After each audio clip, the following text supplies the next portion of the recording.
international guidelines and GCP and ethics guidelines, which are national and international guidelines. It is a very important topic. And as I said, Dr. Nandini Kumar is from ICMR, and she was the Deputy Director General in ICMR, and now she's a Vice President of FERCI. It is our pleasure to have her with us. She is interested in ethics in teaching and education in the country, and she has been participating in formation of various guidelines all over, in not only national but also international.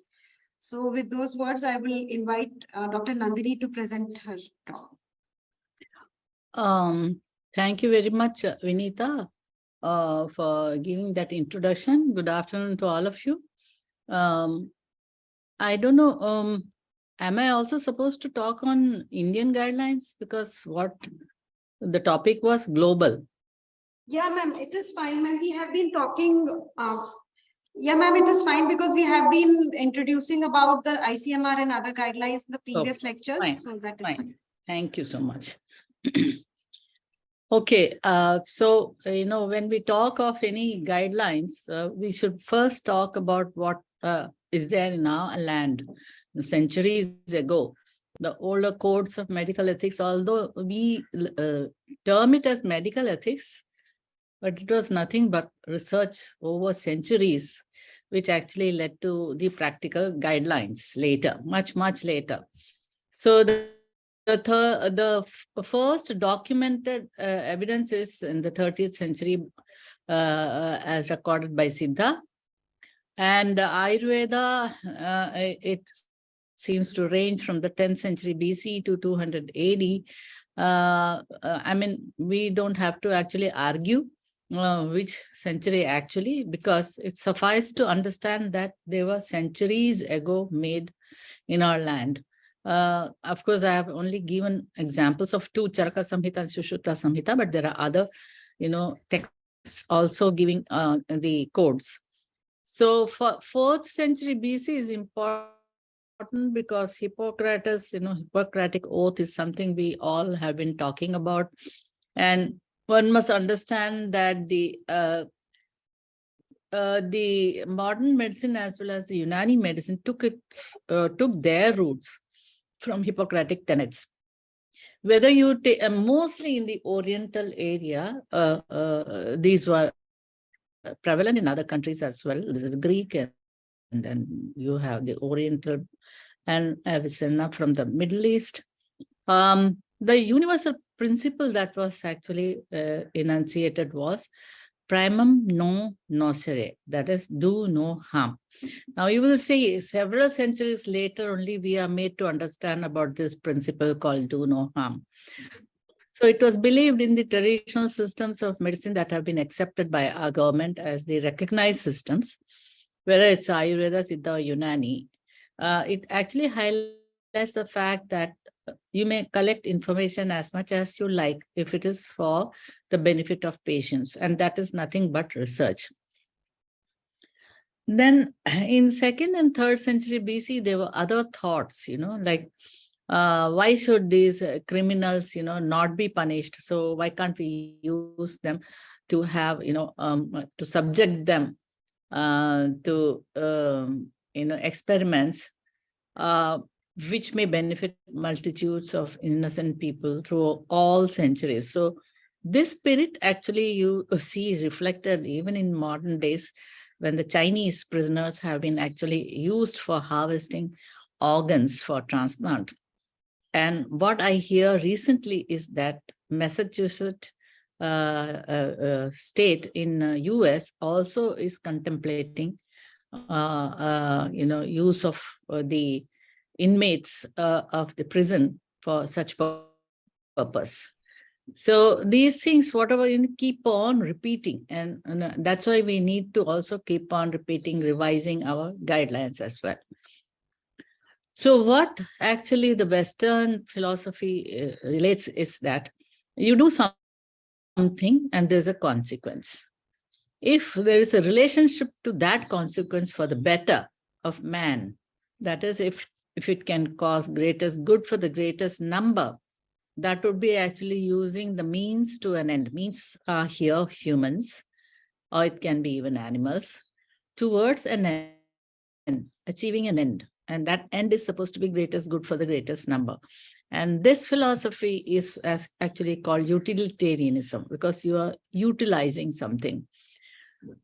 Whereas there is another group of philosophers who say that irrespective of the consequences, whatever you do at that moment should be right and should be good. So they say that the means are ends in themselves, that the humans are doing it for themselves and not being dictated by another group to use them for some other purpose in the end. So this philosophy is known as Kantianism. A good example that I could quote to you is about the dropping of bombs by the US, and the war stopped. So it brought greatest good for greatest number by stopping the war. But what happened locally? And here is what the Kantianists would say, that that was not a right action, because you all know what happened as a result of those bombs being dropped in Hiroshima and Nagasaki. So there's a third element called virtue ethics, which depends on the character of the individual. So this is actually, now here you may have a group, decision, whether it is this way or that way. But virtue ethics pertains to an individual. So practical virtues can only be studied through habit, a conscious effort to inculcate them in our daily actions until they become a part of one's very character. So this is the deep philosophy unto oneself. And if you trace the bioethics history in the Western sphere, it started most recently compared to our own principles that were enunciated centuries ago. So it started with talking about moral propriety in medicine, which is nothing but medical ethics. And Thomas Percival is supposed to have laid down the first code of medical ethics. And then later, about almost a century, the American Medical Association took root from his dictates to make the first national code. And then, of course, Claude Bernard came up with the experimental medicine issues. And the Code of Medical Ethics was revised again 50 years later by the American Medical Association. Fritz Jar is another name which should be mentioned actually. In 1927, he wrote in an article about bioethical imperative. And there, in this, by discussing this, he brought in the issues that pertain to animals and plants.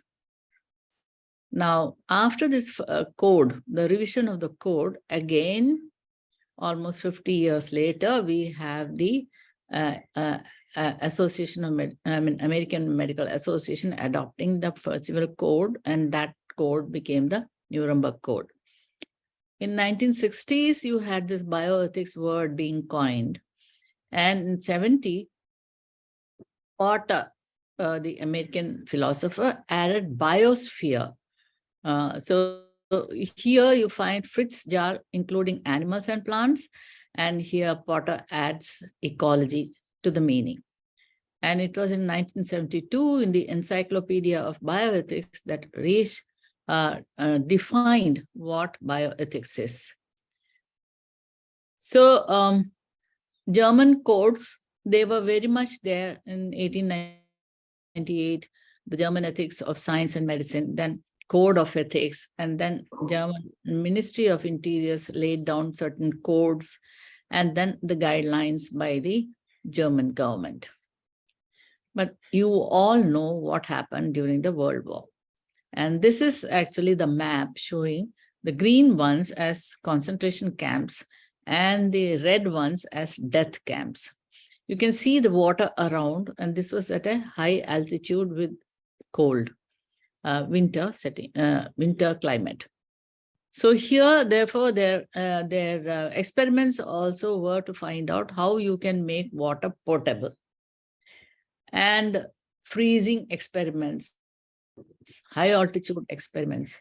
And these were all done on the captive population, in the, Jews mainly, and then you also had Romanian gypsies, etc. In short, actually, people who were not wanted to clean their own society. So all this actually resulted in death. You had sterilization experiments there, and then causing burn and studying what the tissue reactions would be. And this is Joseph Mengele. He actually he was very fascinated by, twins, how they function. All the twins coming to the camp were actually siphoned off to his camp, where he did experiments with them. He stitched them together to see how they will function as Siamese twins, etc., etc. And you can see these children without clothes in that cold climate. And therefore, this man used to be called the angel of death. Now, here is one of the survivors. The other experiment was also done 3 times a week, on Tuesday, Thursday, and Saturday. And there they would tie both of my arms to restrict the blood flow. They would take a lot of blood from my left arm, and they would give me a minimum of 5 injections into my right arm. The content of those injections, we didn't know then, and I still do not know today. So she was actually brought to the camp at the age of 10. I'll actually talk about it later towards the end of my presentation. So here is 1 year after the bombing by US. Look at this cake. They have absolutely no sense of guilt when they did that, So, I mean, there are in Nagasaki, they have a museum now showing that how many people died and all that, and several suffered morbidity. And this is one of the tricycle as as a reminder of the fact that a child was probably riding that tricycle when the bombing happened. So this is Mengele, this person. It's not, the name is not spelled as George, it is Jorge, something like that. He was one who was always, studying every detail of what Mengele did. And he traced this Mengele, who had escaped to Latin America, and therefore was not subjected to the trial that had happened. He wrote a book on this fellow, and he said that this fellow was still interested in his experiments, and he raised, brunettes and blondes to be, the army of his master, Adolf Hitler. And finally, that fellow died by a massive heart attack when he was swimming. And this guy is supposed to have covered him till the end. So this is another, while the trial was on, they showed that the scar that was made on the leg of this lady, and infected material was introduced, and this is being demonstrated by one of the persons who was actually undertaking the trial, Dr. Leo Alexander, and this is another scene. Defendants and defense counsel, 15 of 23 were found guilty, 7 hanged, and 5 were life sentences. Then came the Nuremberg Code, 1947, about which I was talking earlier. And remember, the trial was not only for the judges, but also not only for the doctors, but also for the judges. The Nuremberg Code brought out 10 principles. The most important one was because none of these captive people were ever asked consent for getting themselves experimented upon. Informed consent became important. And this is the longest paragraph in that code. They were also given the freedom to withdraw. And also the physician was supposed to take the responsibility of withdrawing the patient if he actually expected more harm or not expected, he saw that more harm was happening. And you see these two main books written at that time, the Nazi doctors and the Nuremberg Code, worth reading. And this actually led to another book, which is very important. That is, this was mainly for the judges, from Nuremberg Code to the Hague, the future of international criminal jurisprudence. So we have the Declaration of Geneva 1 year later, formulated by World Medical Association, which was based on Hippocratic Oath, and it was adapted to modern times at that time. But changes were happening, so it was revised again in 1968, 1983 at that time. But then this is followed by 1994 with additional editing in 2005 and 2006, and the last version is 2017. So it is a declaration of physicians' dedication to the humanitarian goals of medicine. The original declaration read at the time of being admitted to the medical profession, and it forms the basis for International Code of Medical Ethics. This is another important international document which was first released in 1964 by same World Medical Association. And this was clearly stating the need. I mean, this underwent 7 revisions. During the second revision in 1975, they laid the grounds for setting up an ethics committee. So Nuremberg Code is for informed consent, and Declaration of Helsinki is for ethics committee formation. You may actually treat these two documents as such. So that is supposed to be, the ethics committee is supposed to be independent of the investigator, sponsor, or any other kind of undue influence. So this ground was laid down at that time itself. And every proposal had to go through the ethics committee. The 7th revision was the last one, which was slightly different because earlier declarations were actually addressing only the physician researchers.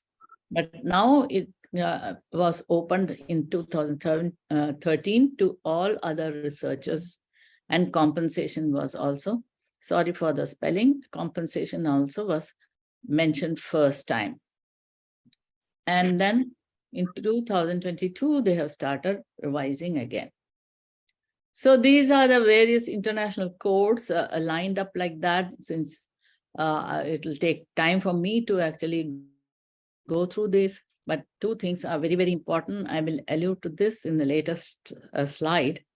And the last one, actually, I'm sorry, in 2016, you had the revised ICMR guidelines, which formed the basis, which was actually included.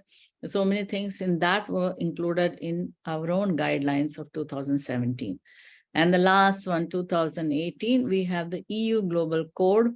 I'll talk about it later. And also the US revised its common rules after 91, and it got implemented in 2018, but fully implemented in 2019.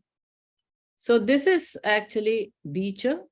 One should not forget his name, because right 2 years after the Declaration of Helsinki and also 1947 Nuremberg Code, he highlighted that informed consent was actually not taken seriously by the Americans.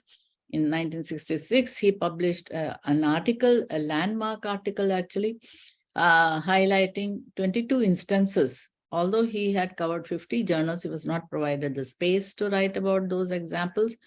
He found only 2 mentioned about informed consent, and the rest never mentioned about informed consent. So he said, main issues that he highlighted were lack of informed consent, undue pressure on volunteers, parents to volunteer their child, use of vulnerable population, exploitation of vulnerable population, deception, withholding available treatment, withholding information about risks. So you see that informed consent was not taken seriously at all by the American researchers, although they brought it up. And this is another instance, a landmark event, I must say, which set the tone for certain guidelines. We'll talk about it later. It was a 40-year-old study initiated by the US Public Health Service, Department of the government.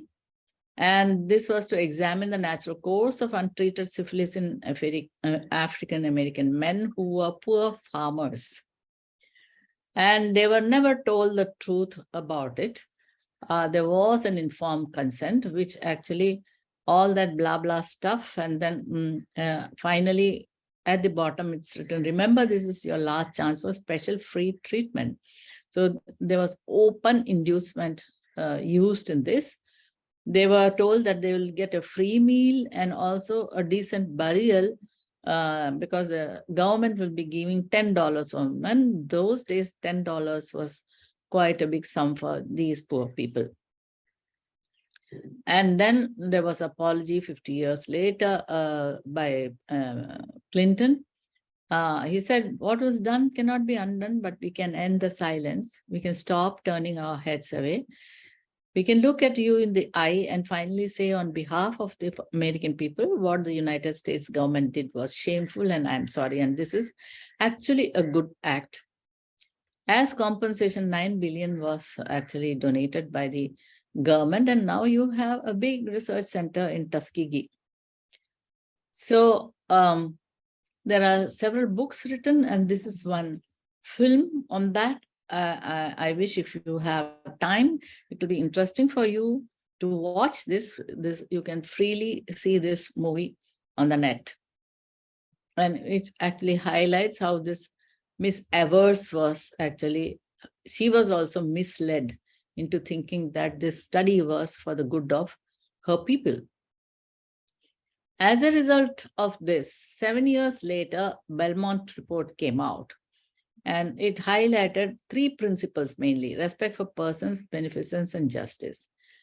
Non-maleficence was later added to it by the 2 philosophers who actually were instrumental in getting this report out.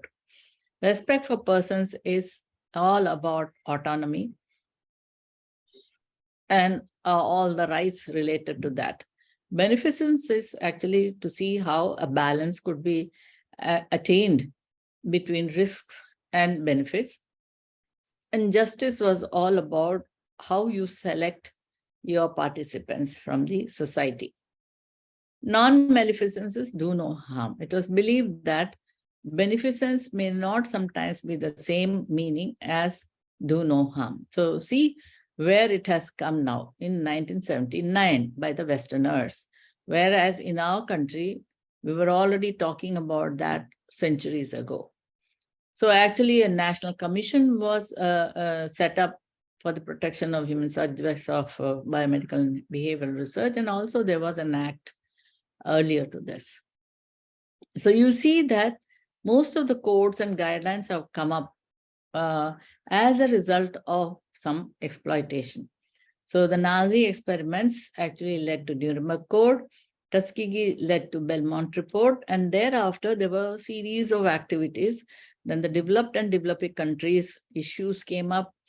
So a Helsinki Declaration tried to address that, but most important was that in 2001, the National Bioethics Advisory Committee of US, and in 2002, 2 important organizations, CIOMS as well as Nuffield Council of UK, brought out their guidelines addressing that researchers should actually see to it that the developing country environment is totally different from that of developed, and accordingly the researcher had to behave in such developing countries.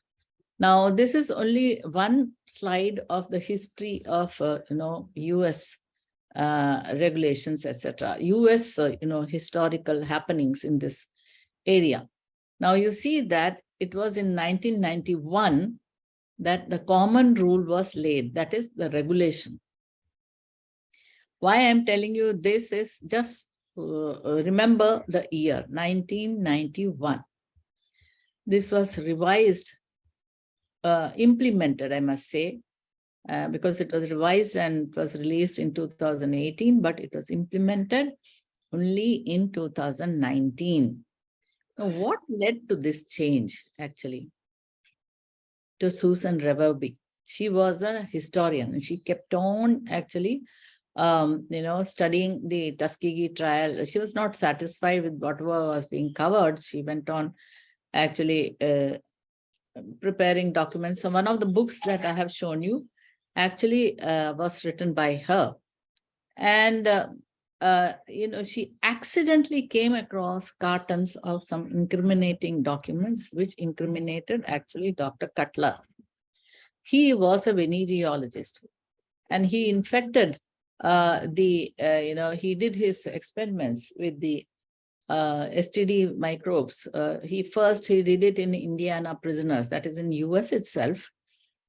And then next, his turn was to go to Guatemala. He was actually commissioned by the US Public Service Department again. He went to Guatemala and from there he came to Tuskegee trial. So what did he do actually? He went to Guatemala, remember this, 1946 to 48. So when did the Nuremberg Code come in? Can anybody just say that?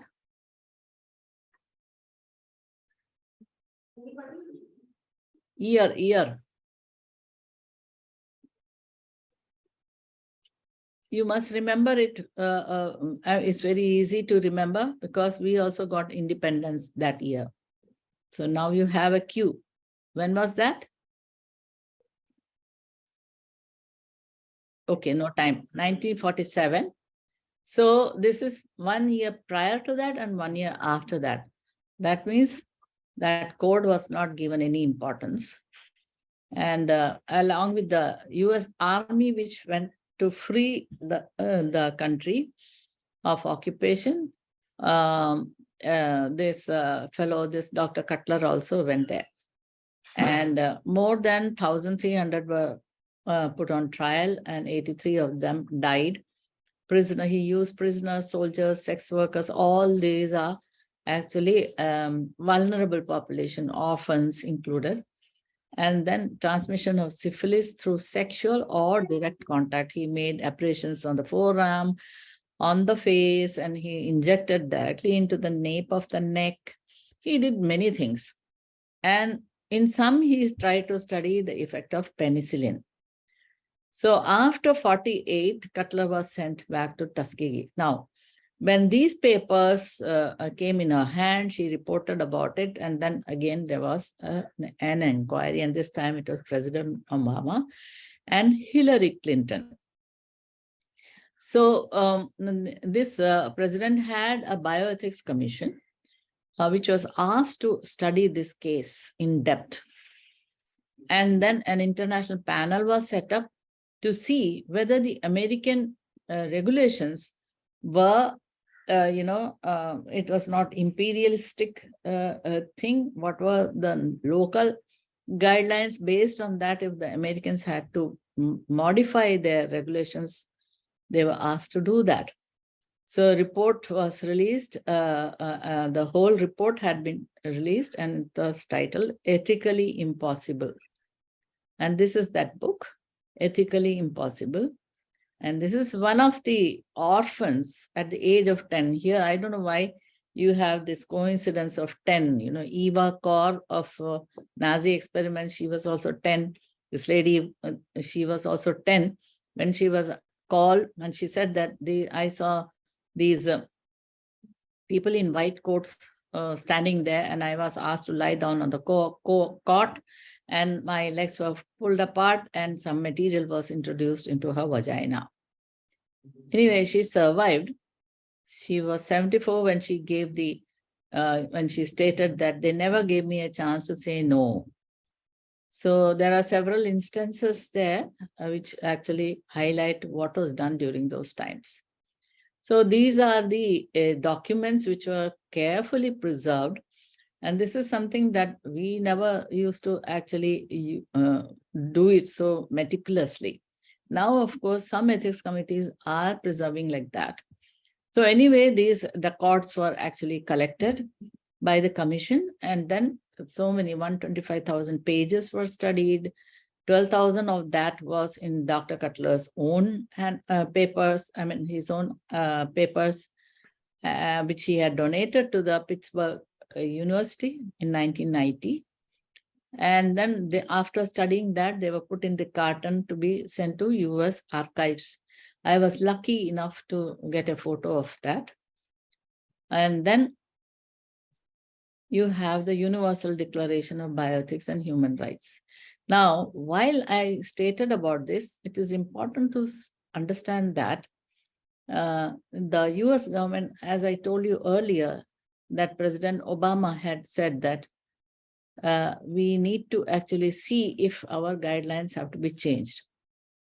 Remember, Indian guidelines after 1980 got changed so many times, 3 times, okay? Whereas the American regulations, they came up only in 2018 after 1991. Now, the Universal Declaration of Bioethics and Human Rights, that is by UNESCO, was supposed to provide a comprehensive framework of principles for guiding biomedical activities in order to ensure that they are in conformity with international human rights law. Now, SAN Code of Ethics, that came about in the same year, 2017, by the SAN tribe. These are the SAN tribe members of South Africa. And then they were being exploited for their traditional knowledge, DNA experimentation, where their genes were being mapped, and they were addressed as Bushmen in publications. And they took actually offense that many of them had actually changed into, civilian clothes and things like that. So they resented that they are still being addressed as Bushmen. So the requirements of that code was that privacy has to be preserved. There should be honest communication, benefit sharing, capacity building. And if they were to publish photos, they had to take consent. And that manuscript will be actually reviewed by the tribal people before it is published. So the slogan of the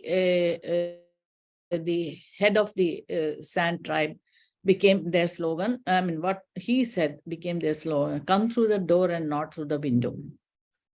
And the 5 values highlighted were respect, honesty, justice and fairness, care, and the process. Now, this was the basis for developing another global code. And this was made in EU.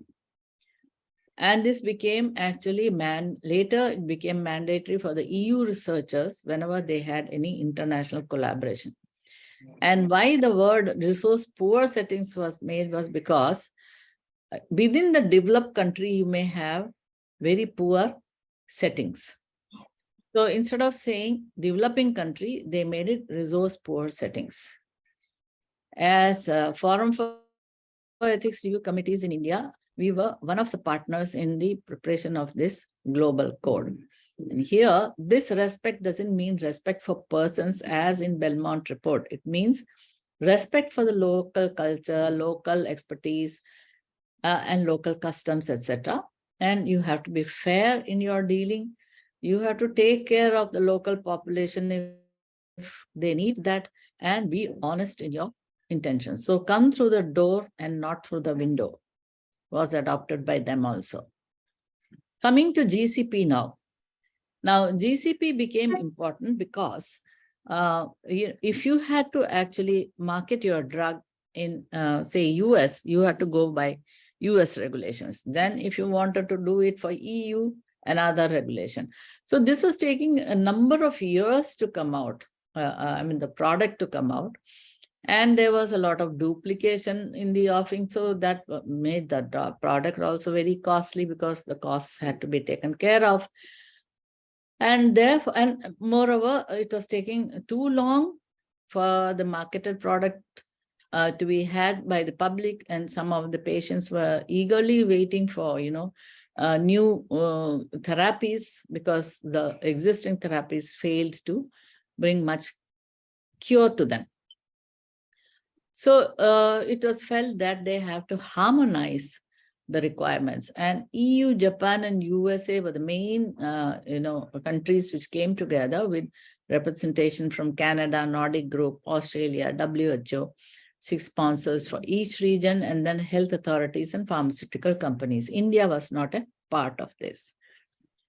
So the main goal was protect the rights of research participants. While doing that, get credible data. Now, what was that actually? It was to lay down the standards for clinical trials, similar rules, So it was supposed to conform to high scientific and ethical standards. So while designing, conducting, performing, monitoring, auditing, recording, analyzing, and reporting, all these standards were laid down. Initially, it was only 4, but that got expanded in 2016. Now, if you look at the website of ICH, earlier when the 1996 guidelines came out, brought out the first guidelines in 1996. At that time, when they all got together, they were this ICH in the ICHC was conference. But once they brought it out, it became council. So now you actually hear about it as council and not as conference. The 4 words that are written here, Q, S, E, M, are very important because those are the requirements, which are the major categories. And under each one, you have the ICH topic codes. So for Q, we have chemical and pharmaceutical quality assurance. Safety is in vitro and in vivo. Preclinical tests, efficacy is clinical studies, and multidisciplinary is all about the softwares that you would be using and the standard operating procedures, etc., etc.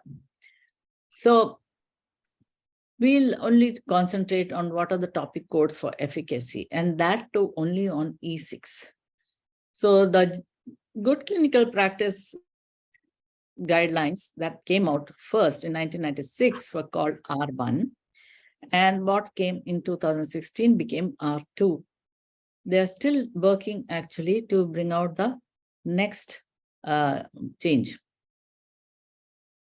So the 13 core principles that this E6, remember this E6, what that brings about is the first principle is compliance to ethics and regulations. So since many countries do not have their own, ethical guidelines, so they generally state that declaration of Helsinki should be followed.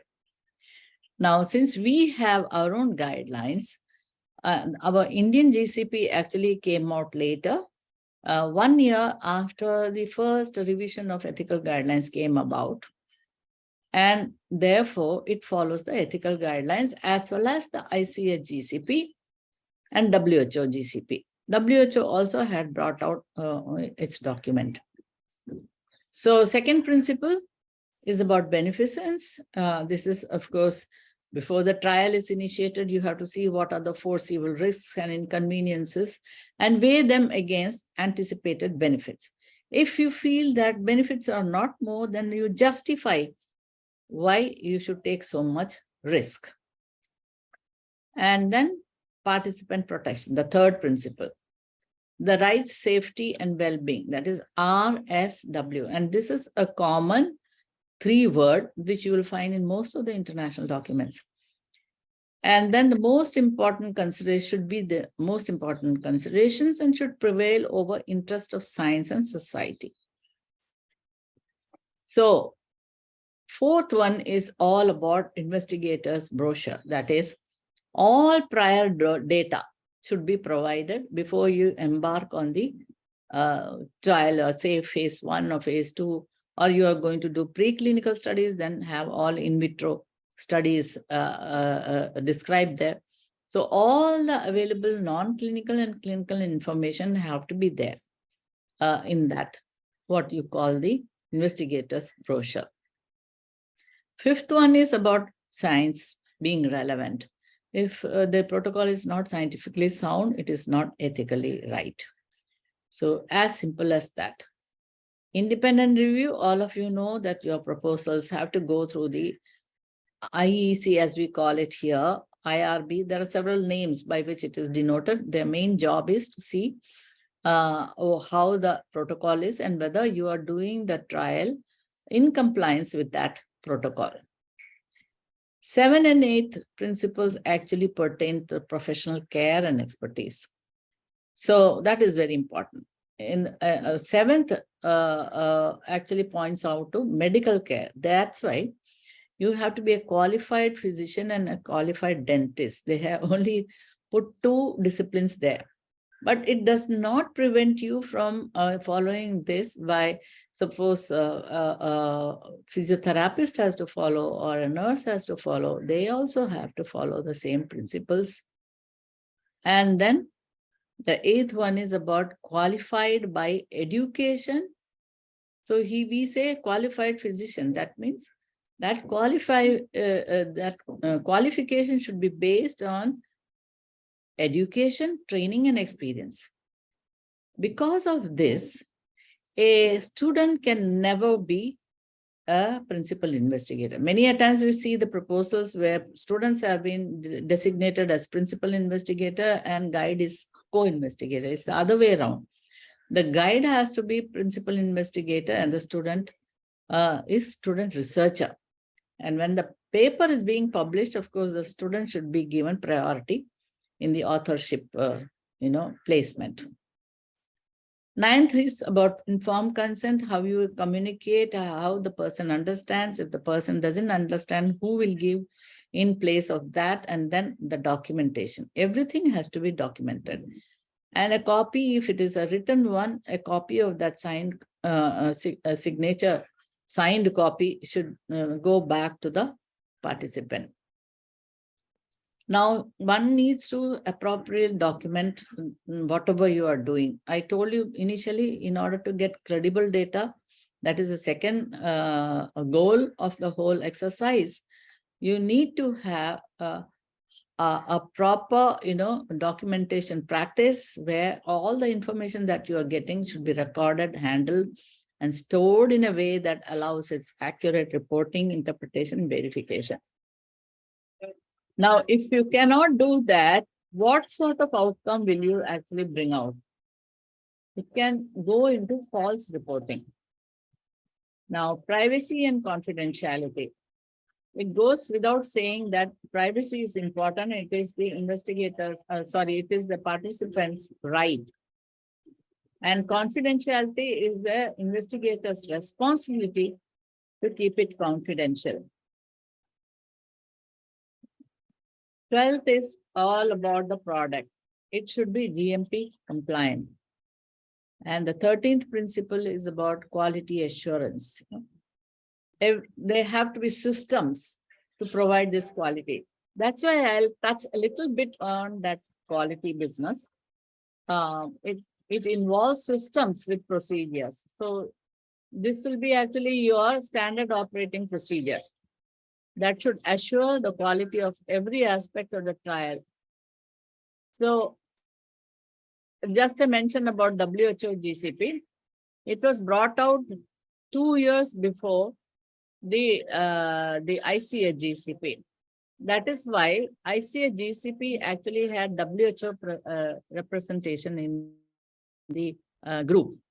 And in 2005, in 1994, they called it good clinical practice. But in 2005, they called it as good clinical research practice, which is the correct term actually. So when we say GCP, it actually means good clinical research practice. Now, the European Medical Agency actually tried to find out for a period of 10 years, how is this being implemented? And then they found that there were a lot of problems with monitoring, data management, clinical study reports, and source documentation. FDA also did a study, 6-year study. They found that, again, inadequate monitoring. So monitoring was a common factor, problematic issue. failure to bring investigators into compliance, and then inadequate accountability for investigational product. And this was very important, actually, because if the investigational product is not kept according to what is required, then the product would be defective, and that's not going to have the same effect on the body as otherwise it would have done. So in 2016, the ICMR GCP brought the second version, and they called it as integrated addendum to good clinical practice. So this was actually addendum. And what are those addendums? We'll see that. Now this became necessary because clinical trials were becoming more and more complex. And there was a lot of use of technology, like electronic technologies and all that. One needed guidance for that. And also it stated that one needs to actually take care of the risk element. Risk is very, very important, and then quality management only will actually change this risk. Let's see how it is. So in the glossary, the changes which were added were these. It's not important for you to know this. It's just for completion's sake, investigator. But look at this one. For the sponsor, so many things about risk identification, evaluation, control, communication, and so on. And then monitoring and non-compliance also had to be looked into. And of course, then the documents handling. What did not change was about institutional review board, clinical trial protocol and amendments, and investigators brochure. So they all remained the same. Now, operational part of GCP involves multi-stakeholders. So you have sponsors, CRO, investigator, and site staff, the ethics committee, and the regulatory authorities. Now, this is a very important part. I have not described anything pertaining to each one's role, but this is important for all of you to understand, because when you are actually documenting, you should know about this. ALCOA. ALCOVAC is C was added later. So what is ALCOA? ALCOA is A is for attributable, that who has actually created this, who has modified this, when, where, what, and why, is something which the person, it's person related. Who did that? So that is attributable. Legible, handwriting should be legible. One need not explain that. Contemporaneous, of course, this has to be done in real time. Like today, you have noted something, you write tomorrow, not done. And it has to be signed and dated. That signing and dating is very, very important, because that tells you the story as to where things went wrong. And then originality. It should be original data, should be accurate and complete. No deletions during the life of the data. So, oh, this is not suiting my analysis, so remove that. No, no way. If you want to be honest, you have to see all these things. Now, this is what the handwriting is. If you can make it out, very good. We should not overwrite. And whenever mistakes are done, you cut it with a straight line and then add that. Always sign and date it. Never leave anything blank. Most of the postgraduate CRFs, you have blank spaces. It doesn't give you any idea at all. And then if you have to cut again, clean cut. And there is the signature and the date. Never smudge. And people have a habit of writing on hand. So hand perspires and the figures can change. 8 can become 3 and things like that. And you forget to, note it down somewhere else, and you wash your hands, everything is gone. So this is what is hand. And another important aspect that you have to know is, suppose you have not taken the proper form, you write it on a piece of paper, and that paper becomes your source document. That should go back into the folder, the related folder. But if you write it in hand, you can't cut your hand and put it in the folder, isn't it? So here is another example. I don't know if you can see that, but Here is actually jotting down the findings of 4th week before the 2nd week. So what does it tell you? That there is some hanky-panky going on here. So what happens is, if the sponsors and the auditors and monitors come from the sponsor side, they come on a periodic visit, and then when they find these things, what does it indicate? It tells the sponsor, give them training again. And even after training, if they commit such mistakes, the site is closed. So we come back again to the 2 goals, that while protecting the rights of research participants, get credible data. And documentation, therefore, is very, very important. And this is Eva Kaur. She died in 2019 at the age of 85, I think. So she told about her history. She actually used to give lectures on what she underwent, her experience in the concentration camp and all that. What most important aspect is that she said that I forgave Mengele some years ago, and with that, a huge burden was lifted off my shoulders. So that was the act of forgiving, which brought peace to her, although her family members didn't agree. And this is Susan Reverby over here. I mean, you get, from the horse's mouth in this special conference called the Primer Conference. If anyone can attend that, you get scholarship to attend that for the first time. It's always held in US. You can come across such people, and, you don't have to read the book. It just, enters your mind and sits there for your all-time memory. And this is the Presidential Commission International panel. With that, I thank you for your patience.